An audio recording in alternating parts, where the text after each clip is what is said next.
Hi friends, ഇനി ഞാൻ നിങ്ങളായിട്ട് ഷെയർ ചെയ്യുന്നത് നമുക്ക് ഉള്ളി തക്കാളി ഒന്നും ഇല്ലാണ്ട് വളരെ കുറഞ്ഞ സാധനങ്ങൾ കൊണ്ട് ഉണ്ടാക്കാൻ പറ്റുന്ന നല്ല ടേസ്റ്റി ആയിട്ടുള്ള ഒരു മന്തിയുടെ റെസിപ്പിയാണ്. ഞാനിവിടെ ഒട്ടകത്തിൻ്റെ മീറ്റ് വെച്ചിട്ടാണ് ഈ ഒരു മന്തി ഉണ്ടാക്കുന്നത്. ഇത് നിങ്ങൾക്ക് ബീഫിലും മട്ടനിലും ചിക്കനിലൊക്കെ ഇതേപോലെ തന്നെ ചെയ്യാൻ പറ്റും.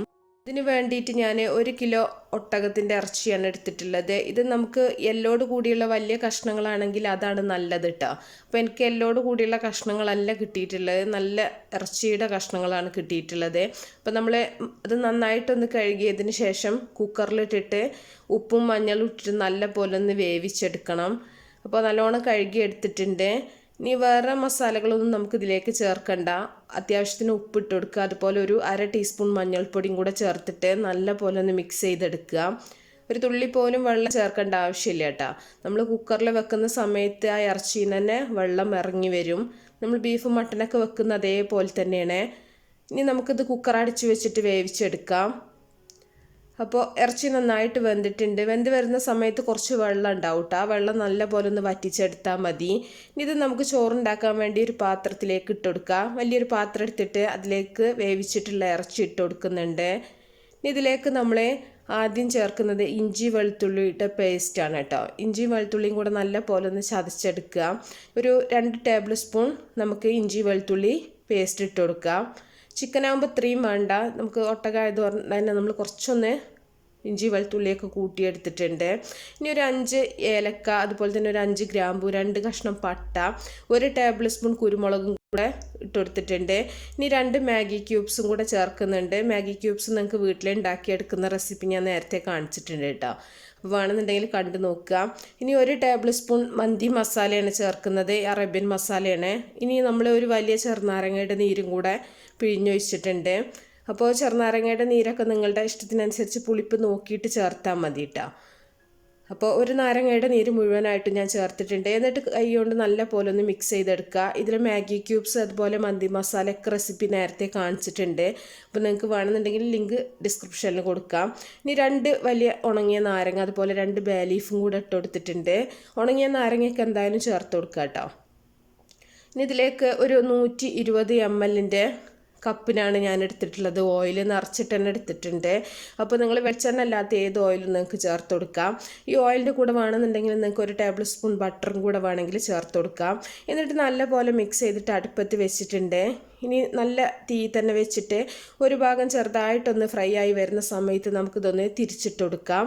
ഒരുപാട് അങ്ങോട്ട് ഫ്രൈ ആക്കി എടുക്കണ്ട, എന്നാൽ ചെറുതായിട്ടൊന്ന് ഫ്രൈ ആയി വരുന്ന സമയത്ത് നമ്മൾ തിരിച്ചിട്ടിട്ട് നമുക്കിതിൻ്റെ മുകളിലേക്ക് വേവിച്ച് വെച്ചിട്ടുള്ള ചോറ് ഇട്ട് കൊടുക്കാം. അപ്പോൾ ഇറച്ചി ഒന്ന് ചെറുതായിട്ടൊന്ന് ഫ്രൈ ആക്കി എടുക്കുമ്പോൾ ഇറച്ചി കഴിക്കാൻ നല്ല ടേസ്റ്റ് ഉണ്ടാവും കേട്ടോ. സാധാരണ ഒരു പുഴുങ്ങിയ ഒരു ഇറച്ചി കഴിക്കുന്ന പോലെയല്ല, നല്ല ഫ്രൈ ആയിട്ടുള്ള ഇറച്ചി കഴിക്കുന്ന ആ ഒരു ടേസ്റ്റ് ആവും നമുക്ക് ഈ ഒരു മന്തിക്ക് കിട്ടുക. അപ്പോൾ നിങ്ങൾ ഇതുപോലെ തന്നെ ചെയ്യുക. ഇനി ഇതിൻ്റെ മുകളിൽ നമ്മൾ കുറച്ച് പച്ചമുളകും കൂടെ ഇട്ട് കൊടുക്കുന്നുണ്ട്. പച്ചമുളകൊക്കെ നിങ്ങൾക്ക് കൂടുതൽ വേണമെന്നുണ്ടെങ്കിൽ കൂടുതലായിട്ട് ചേർത്ത് കൊടുക്കാം. കീറാണ്ട മുഴുവനായിട്ട് തന്നെ ഇട്ട് കൊടുക്കുക. ഇനി നമ്മൾ ഉപ്പിട്ട് വേവിച്ച് തിളപ്പിച്ച് ഊറ്റിയെടുത്തിട്ടുള്ള ചോറാണ്. അപ്പോൾ ഇതിൻ്റെ ഈ ഒരു ചോറ് വേവിക്കുന്നതൊക്കെ ഞാൻ നേരത്തെ മന്തിയിൽ കാണിച്ചിട്ടുണ്ട്, അതുകൊണ്ടാണ് ഈ പ്രാവശ്യം കാണിക്കാതിരുന്നത്. അപ്പോൾ സാധാരണ ലോങ് ഗ്രെയിൻ റൈസ് എടുക്കുക. ബസ്മതിയുടെ സെല്ല ബസ്മതിയോ ഇന്ത്യ ഗേറ്റോ ഒക്കെ നിങ്ങളുടെ കയ്യിലുള്ള ഏതാണോ അത് എടുത്താൽ മതി. ചോറ് മുഴുവനായിട്ട് ഇട്ടെടുത്തതിന് ശേഷം കുറച്ച് മഞ്ഞളൊന്ന് വെള്ളത്തിൽ കലക്കിയത് ഒഴിക്കുന്നുണ്ട്. അതുപോലെ തന്നെ ഞാൻ കുറച്ച് ബീട്രൂട്ടിൻ്റെ ജ്യൂസും കൂടെ ഒഴിക്കുന്നുണ്ട് കേട്ടോ, ആ ഒരു റെഡ് കളറിന് വേണ്ടിയിട്ടാണ്. ഇനി നിങ്ങൾക്ക് വേണമെന്നുണ്ടെങ്കിൽ ഏതെങ്കിലും ഫുഡ് കളറും ചേർത്ത് കൊടുക്കുക. ഇതുപോലെ ബീട്രൂട്ട് ജ്യൂസ് ആണെന്നുണ്ടെങ്കിലും കുഴപ്പമില്ല. ബീട്രൂട്ടിൻ്റെ ആ ഒരു ടേസ്റ്റ് ഒന്നും നമ്മുടെ ഈ റൈസിന് ഉണ്ടാവില്ല കേട്ടോ. ഇനി നമുക്കിതിൻ്റെ മുകളിലായിട്ട് കുറച്ച് 2 പീസ് ചാർക്കോൽ കത്തിച്ചിട്ട് ഇട്ട് കൊടുക്കുക. അതിന് ഓയിൽ ഒഴിക്കണം കേട്ടോ. ഓയിൽ ഒഴിച്ചിട്ടുണ്ടെങ്കിലേ പുകയുള്ളൂ. എന്നിട്ട് നല്ല പോലെ അടച്ചു വെച്ചിട്ട് ചെറിയ തീയിൽ ഒരു 20 മിനിറ്റ് നിങ്ങൾ ദം ചെയ്തെടുക്കുക കേട്ടോ.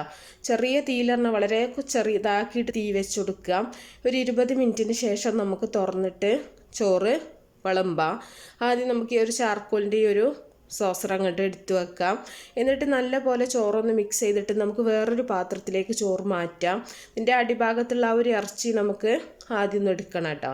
എന്നിട്ട് ഇറച്ചിയുടെ ആ ഒരു ഇതിൽ കിടക്കുന്ന ഓയിലില്ല ഒരു മസാലയിൽ നമുക്ക് ചോറ് നല്ല പോലെ മിക്സ് ചെയ്തെടുക്കണം. ഫ്ലേവർ മൊത്തം ആ ഒരു അടിഭാഗത്താണ്, അതുകൊണ്ട് തന്നെ മേൽഭാഗത്തുള്ള ചോറൊക്കെ മാറ്റിയതിന് ശേഷം നമ്മൾ ഇറച്ചിയുടെ കഷ്ണങ്ങളൊക്കെ ഒന്ന് മാറ്റി വെക്കുക. എന്നിട്ട് ആ ഓയിലിൻ്റെ ആ ഒരു ഭാഗത്ത് നമ്മൾ ബാക്കിയുള്ള ചോറും കൂടെ ഇട്ടിട്ട് നല്ല പോലെ ഒന്ന് മിക്സ് ചെയ്തെടുത്താൽ മതി. അപ്പോൾ കുറേശ്ശെ ചോറിട്ടിട്ട് നമുക്ക് നല്ല പോലെ ഒന്ന് മിക്സ് ആക്കി എടുക്കാം. അപ്പോൾ നല്ല ഒരു മണം, നല്ല ടേസ്റ്റി ആയിട്ടുള്ള നല്ലൊരു മന്തിയാണ് കേട്ടോ. ഈ ഒരു രീതിയിൽ നിങ്ങൾക്ക് ബീഫാണെങ്കിലും മട്ടൺ ആണെങ്കിലും ഒക്കെ നിങ്ങൾക്ക് ഇതുപോലെ തന്നെ ചെയ്യാൻ പറ്റും. ചിക്കൻ ആണെങ്കിൽ ചിക്കൻ നിങ്ങൾ വേവിക്കണ്ട, കുക്കറിൽ വേവിക്കണ ആ ഒരു സ്റ്റെപ്പ് മാത്രം ഒഴിവാക്കിയാൽ മതി. ബാക്കിയൊക്കെ സെയിം രീതിയിൽ നിങ്ങൾക്ക് ചെയ്യാൻ പറ്റും. അപ്പോൾ എല്ലാവർക്കും വളരെ എളുപ്പത്തിൽ ഉണ്ടാക്കാൻ പറ്റുന്നൊരു മന്തിയാണ്, കഴിക്കാനും നല്ല ടേസ്റ്റാണ്. അപ്പോൾ എല്ലാവരും ഉണ്ടാക്കി നോക്കുക, എന്നിട്ട് നിങ്ങളുടെ അഭിപ്രായങ്ങളൊക്കെ അറിയിക്കുക കേട്ടോ. അപ്പോൾ ചോറ് ഒരുപാട് വെന്തിടരുത്, അത് പ്രത്യേകം ശ്രദ്ധിക്കണം നിങ്ങളെ. അപ്പോൾ നല്ല റെസിപ്പികളൊക്കെ ആയിട്ട് നമുക്ക് അടുത്തൊരു വീഡിയോയിൽ കാണാം. ഓക്കേ.